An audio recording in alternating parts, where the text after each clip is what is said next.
Avec la radio Clé et l'ensemble de son réseau, la communication prend une autre dimension. La ponctualité et la véracité, la diversité et l'impartialité. À l'écoute de la radio Clédo et sur l'ensemble de son réseau, le temps passe très vite.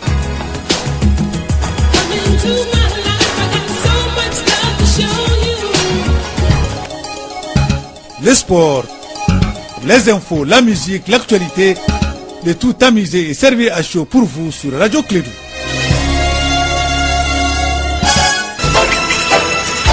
Radio Clédo, le journal avec Sotelma Malitaire. Mesdames et messieurs, fidèles auditeurs, et connaisseurs du Clédo sa matinale, que vous soyez malien, africain ou étranger, si vous vivez parmi nous, on vous dit bonjour, bienvenue, très heureux de vous retrouver. Vous allez être informés, vous êtes sur Clédo et sur l'ensemble de son réseau, sur l'ensemble des territoires du Mali, quels que soient les moyens avec lesquels vous êtes en train de nous écouter. On vous dit merci, bienvenue. Voici le journal, une présentation de Bakary Cissé Bakary. Aujourd'hui, nous sommes mercredi 6 septembre de l'an 2017. Effectivement, Abdoulaye, bonjour à toutes et à tous. Bienvenue à cette édition, la première de Clédo Info. Dans ce journal, nous parlerons donc de cette mesure prise par le Conseil de sécurité de l'ONU en faveur de notre pays. Le Conseil de sécurité de l'ONU a voté à l'unanimité hier mardi l'instauration d'un régime général de sanctions pour le Mali. On en parlera dans un instant. Et puis, explosion de mines à Kidal. Le bilan a fait état de 2 morts et 2 blessés graves. Kassim Traoré nous donnera des précisions. L'actualité internationale va nous conduire en France où l'instruction sur le volet gabonais des affaires des biens mal acquis est terminée. Les juges chargés de l'enquête l'ont notifié aux parties à la fin du mois dernier. Et puis le gouvernement togolais annonce un avant-projet de loi alors que l'opposition se prépare à descendre dans les rues ce mercredi et demain jeudi pour réclamer les retour à la Constitution de 1992. C'est le titre de ce journal. Le développement dans un instant avec Bakary Cissé.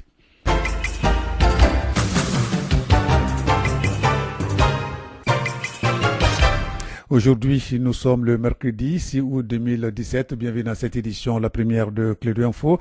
Je le disais dans les titres, pour ressusciter l'accord de paix signé en 2015, sérieusement menacé si l'on parle aujourd'hui, l'ONU a adopté l'instauration d'un régime général des sanctions pour le Mali censé être dissuasive. Elle devrait permettre de sanctionner tout ce qui violerait désormais le cessez-le-feu qui s'attaquerait aux forces maliennes et aux casques bleus en travers l'aide humanitaire et la mise en œuvre de l'accord de paix. Bamako avait officiellement demandé à l'ONU courant août la mise en place d'un tel régime face au risque de déraillement du processus de paix. Avec ce régime de sanctions, puis la mise en place d'un comité d'experts chargé de leur bonne application, l'ONU espère donc mettre un terme à l'impunité qui règne dans les pays et qui encourage une culture de corruption qui contribue à l'instabilité et à l'insécurité. Maintenant que le cadre juridique a été créé, tous les contrevenants à l'accord de paix peuvent être sanctionnés d'une interdiction de voyager ou par un gel de leur avoir. Voilà, donc là, c'est la décision de l'ONU prise hier.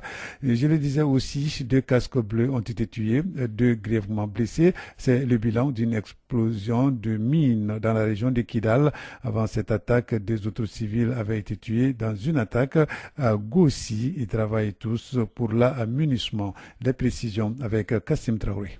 Le calme précaire qui régnait à Kidal et alentour vient d'être perturbé par une explosion de mines. Ce mardi 5 septembre 2017, vers 14h, un véhicule faisant partie d'un convoi logistique de l'aménagement a heurté une mine. Certains parlent d'engins explosifs à environ 15 km d'Aguelhok dans la région de Kidal, alors qu'il se rendait en direction de Tessalite. L'explosion a entraîné la mort de 2 casques bleus. 2 autres ont été grièvement blessés. Sur les champs, ils ont été évacués par un dispositif sanitaire de l'aménagement afin de recevoir des soins médicaux appropriés. Avant cette explosion, le vendredi 1er septembre, jour de fête, vers 19h, un camion fournisseur de l'aménagement a été aussi attaqué à Gossi, dans la région de Tombouctou. Un civil a été tué sur place, un autre évacué à l'hôpital de Gossi a par la suite succombé à ses blessures. En réponse, l'aménagement a renforcé son dispositif sécuritaire à Gossi et a également sécurisé la zone de l'attaque pour des besoins d'enquête. La MINUSMA a condamné fermement ces actes terroristes destinés à paralyser ces opérations et la mise en place du mandat de la MINUSMA dans cette partie du Mali. Pour les responsables de la MINUSMA, ce sont des attaques qui frappent indistinctement le personnel des Nations Unies ou des civils innocents. La MINUSMA, en tout cas des condoléances de la MINUSMA. Donc, merci Kassim Traoré. Nous allons rester donc toujours au Mali pour parler de la situation de la crise. Il faudra désormais éviter de penser à la place des Maliens. En tout cas, c'est ce que pense le professeur Clément Damélé. Il est le président du mouvement d'ensemble. Il l'a dit lors donc d'une rencontre avec la presse, donc au cours de laquelle il a parlé de la révision constitutionnelle, les retours du gouverneur à Kidal et surtout le quinquennat du président de la République, Ibrahim Boubacar Keïta. Pour le professeur Damélé, il estime d'ailleurs que le quinquennat du président Ibeka a servi de leçon pour tout homme politique au Mali. On le suit. Il n'y aura jamais de paix au Mali tant que les dirigeants ne quittent pas Bamako, ne quittent pas leur bureau, ne quittent pas leur petit confort pour aller à la rencontre des populations qui ont le sentiment aujourd'hui d'être abandonnées. Vous savez, le terrorisme, le djihadisme prennent leur ampleur partout où il y a l'abandon de l'État, partout où il y a l'absence de l'autorité de l'État. Et l'autorité de l'État n'est autre chose que sa présence, sa proximité, son écoute, sa stratégie de développement et sa transparence. Quand quelqu'un quitte son village et vient à Bamako et voit qu'il y a des V8, qu'il y a des villas et qu'il voit qu'il y a des détournements de milliards dans l'impunité totale, de retour dans son village, il pense qu'il n'est plus malien, il pense qu'il n'a pas le droit dans ce pays. Comment vous pouvez demander aux gens d'accomplir des devoirs tant que vous n'avez pas mis en place la justice sociale qui est de donner le droit aux gens? Il faut respecter le peuple. Et le respect du peuple passe par la justice sociale. Le respect du peuple passe par la lutte contre la corruption. Avec des outils efficaces, avec une politique d'impunité, avec le contrôle inopiné et régulier des agents financiers. Quelqu'un qui a grandi dans la corruption, vous avez beau lui dire de ne pas faire la corruption, sa règle d'or, c'est la corruption. Il ne sait que ça. Pour lui, le fonctionnement de l'État, c'est le vol, c'est la corruption. Le policier ou n'importe qui a payé 1 million pour devenir policier, il doit rembourser son crédit. Il ne pensera qu'à prendre les 1 000 francs, les 2 000 francs pour l'économiser et aller rembourser. Il faut de la transparence, il faut cette justice sociale. Il faut permettre aux plus méritants dans ces pays d'accéder aux postes les plus méritants. Donc là, c'était donc le professeur Clément Damélé, propos recueillis par Kassim Traoré. C'était lors d'une conférence de presse, donc au cours de laquelle le professeur avait parlé de la révision constitutionnelle, le retour du gouverneur à Kidal et surtout le quinquennat du président Ibrahim Boubacar Keïta. Nous allons changer de sujet pour parler santé à présent. Les services de contrôle de qualité des produits pharmaceutiques assurent la qualité des médicaments de la pharmacie populaire du Mali. Ils procèdent systématiquement à la vérification de la qualité des produits au niveau du laboratoire national de la santé. Pourquoi et comment ces services effectuent le contrôle de qualité? Nous allons écouter le docteur Moussa Sanogo. Il est le président directeur général de la pharmacie populaire du Mali. Il est interrogé par Fanta Diakité. À chaque fois que nous recevons des produits commandés dans nos stocks, ces produits sont mis en quarantaine, c'est-à-dire mis dans un magasin, fermés, gardés, et des échantillons sont prélevés, envoyés au laboratoire national de la santé pour effectuer un contrôle de qualité. Il nous arrive de garder parfois des produits dans le magasin pendant 2 à 3 mois. Tant que nous n'avons pas des résultats du laboratoire national de la santé qui confirment que les produits sont conformes aux exigences normatives, aux exigences des pharmacopées, c'est des grands principes qui existent pour lesquels chaque firme de fabrication doit se conformer pour donner la garantie que les produits qui vont sortir du processus de fabrication sont des produits qui ne présentent pas de danger pour la santé publique. Donc ce mécanisme de contrôle de qualité est réalisé de façon systématique par la pharmacie populaire du Mali. Et cette façon de faire aussi est une façon particulière parce que les autres centrales d'achat qui existent dans la sous-région et même d'autres qui sont sur la place n'effectuent pas de façon systématique ce contrôle de qualité. Alors ce contrôle de qualité a un coût. Courant 2016, la pharmacie populaire du Mali a investi plus de 56 millions rien que pour le contrôle de qualité des médicaments, des produits que nous recevons dans nos entrepôts. Alors pour aussi assurer la qualité des produits dont nous disposons, nous travaillons beaucoup pour améliorer les conditions de stockage et de conservation. Voilà, donc là, propos recueillis par Fanta Diakité. Nous allons descendre donc dans la ville de Bamako pour parler aujourd'hui donc de la motocycle, donc on appelle katakatani. Donc ces motocycles servent aujourd'hui donc de transport de marchandises, mais sont confrontés donc à beaucoup de problèmes, surtout avec les policiers. Les recettes, ça dépend donc des conducteurs, 20 000 ou 25 000 francs à CFA. C'est ce que nous confie ici un conducteur de la moto tricycle qu'on appelle katakatani, interrogé par Etienne Niari.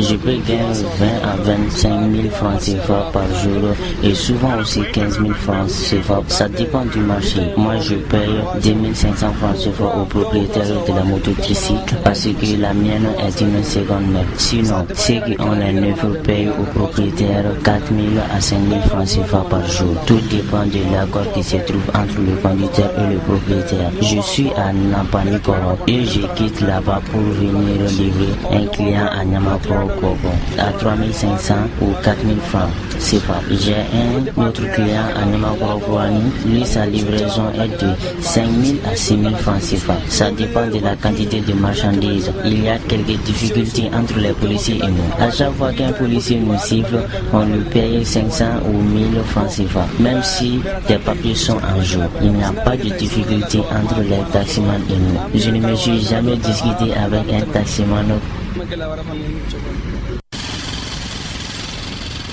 Voilà, donc là c'était Amadou Koulibaly, il est conducteur donc de moto ou tricycle appelé Katakatani ici à Bamako.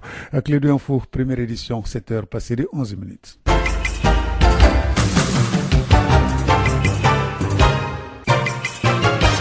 Ce qui va nous conduire à l'actualité internationale. Donc, la situation au Kenya intéresse les Maliens, les Bamakois, s'intéressent donc à la décision rendue vendredi dernier par la Cour suprême de ce pays. Il estime d'ailleurs que c'est une décision historique, mais aussi un bon exemple pour la démocratie africaine. Nous allons vous proposer les avis de quelques Bamakois recueillis par Fatmata Sao. Effectivement, je trouve que c'est un bon exemple pour le continent africain. Ça veut dire qu'ils commencent à ouvrir leurs yeux, le continent pour une première fois. Moi, j'ai beaucoup admiré ça, j'ai beaucoup aimé. Vraiment, c'est une fierté pour le continent africain. Pour une première fois, c'est un bon exemple. Ça veut dire que la justice commence à être là en Afrique. Non, pas du tout un bon exemple pour le continent africain parce que ce continent doit avoir peur maintenant des putsch et puis de multiples événements et de manifestations qui se produisent en Afrique aujourd'hui. Tout se résume autour du pouvoir. Je pense que c'est une grande première en Afrique dans la mesure où on sait que ce continent malheureusement n'est pas un très bon exemple en matière de justice et d'élection. Et le Kenya aujourd'hui vient de nous donner l'exemple qu'on peut faire autrement. Et nous pensons que tous les autres pays où la démocratie a ses balbutiements devraient s'inspirer de cet exemple-là. Je trouve que c'est un très bon exemple. Vraiment, j'ai beaucoup aimé. Certes, ça coûte cher, hein? Ça met le pays en retard. Mais c'est sur le droit chemin. Donc, on doit beaucoup les féliciter. Alors, propos recueillis par Fatmata Sao. Et climat, biodiversité ou encore désertification, à chaque problème correspond une COP, c'est-à-dire une conférence des parties organisée par les Nations Unies. La prochaine de ces COP démarre ce mercredi 6 septembre à Ordos en Chine et elle porte sur la désertification. Et jusqu'au 16 septembre, les quelques 193 pays qui vont partir de la Convention des Nations Unies sur la lutte contre la désertification établiront des plans de lutte contre ce fléau. Près de 2 milliards de personnes subissent la désertification et elle touche presque la moitié de la surface de la planète. En France, je le disais dans les titres, l'instruction sur le volet gabonais des affaires de biens mal acquis est terminée. Les juges chargés de l'enquête l'ont notifié aux parties à la fin du mois dernier. Les parties ont désormais 3 mois pour intenter d'éventuels recours avant que le dossier soit transmis au parquet national financier et pour ses réquisitions. Le gouvernement togolais annonce un avant-papier de loi, un avant-projet de loi, je veux dire, alors que l'opposition se prépare à descendre dans les rues ce mercredi et demain jeudi pour réclamer le retour à la Constitution de 1992. Celui-ci a été adopté en Conseil des ministres. Ce projet de modification constitutionnelle précise les communiqués du gouvernement concerne en particulier la limitation des mandats et le mode de scrutin à 2 tours. Toujours selon le communiqué, l'initiative se veut donc de nature à favoriser la préservation d'un climat de paix et de sérénité indispensable pour permettre au pays d'intensifier les efforts visant à répondre aux préoccupations essentielles des populations en matière d'amélioration de leurs conditions de vie. En Ouganda, même son de cloche, la tentative d'amendement de la Constitution concernant les fonciers est au cœur donc des préoccupations.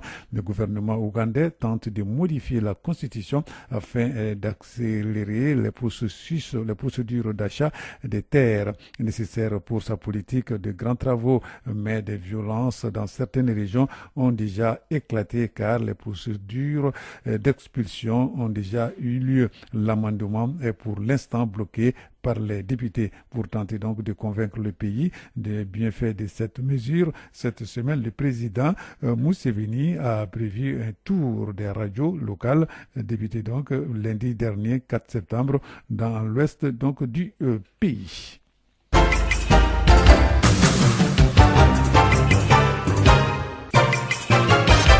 Les 7 heures passées de 15 minutes, c'est la fin de cette édition, la première de Clé de Info. Avant de nous séparer, voici la prévision météorologique du 5 au 6 septembre 2017. Situation synoptique générale. Les ciels sera peu nuagés à nuagés sur l'ensemble du pays. Les vents seront de direction sud-ouest d'intensité faible à modérée sur l'ensemble du pays, excepté la région de Taoudéni, où ils seront de régime nord-est. La visibilité sera légèrement réduite par la poussière en suspension dans les régions du Tombouctou, Taoudéni, Kidal, Gao, Menaka et bonne sur le reste du pays. Des orages isolés associés de pluies se manifesteront en fin d'après-midi ou la nuit dans les régions de Tombouctou, Gao et Menaka. Les températures seront en légère hausse sur l'ensemble du pays. Le ciel sera peu nuagé et nuagé ici à Bamako et environ avec un vent de direction sud-ouest d'intensité faible à modérée. La visibilité sera bonne. Les températures maximales et minimales prévues pour la journée d'aujourd'hui sont respectivement de 32 degrés et de 22 degrés. Le soleil s'est levé aujourd'hui à 6h19 et le soleil se couche aujourd'hui à 18h42. C'est tout pour cette édition, la première des Clés d'Info. Merci de l'avoir suivi. Présentation Bakary Sissé, mise en onde Abdoulaye Andan. Vous allez retrouver la rédaction, donc à 13h, ça sera une présentation de Mariam Okouyaté. D'ici là, restez avec nous, l'information continue sur notre antenne. Radio Clédou, le journal avec Sotelma Malitaine.